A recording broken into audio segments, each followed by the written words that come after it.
বিস্ফোরক দাবি বিজেপি নেতা অর্জুন সিংয়ের। রাজনৈতিকভাবে আটকাতে না পেরে তাকে চক্রান্ত করে খুন করেছে রাজ্য সরকার। অভিযোগ অর্জুনের। এই খুন করার চক্রান্ত তাকে করা হচ্ছে, এটাকে অভিযোগ করেছেন অর্জুন সিং।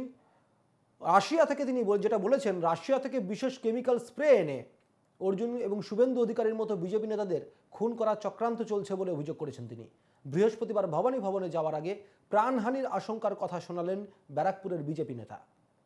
এমন এমন কেমিক্যাল স্মাগল করে আনা হচ্ছে রাশিয়া থেকে, তাতে আমাদেরকে কোনোভাবে ইনভেস্টিগেশন নামে ডেকে, আর আপনারা জানেন এরকম কেমিক্যাল আছে কি আপনার পাশে যদি স্প্রে করে দেওয়া যায় সেই লোকটা মারা যায় সঙ্গে সঙ্গে, না 2 মাস 3 মাস মধ্যে মাল্টি অর্গান ফেলিওর হয়।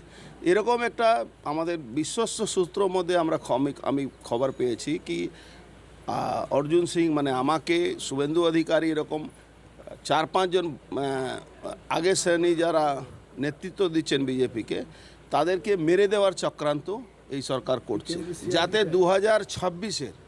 2026-এ ইলেকশনে আবার এরা ভোটে জিতে পারে।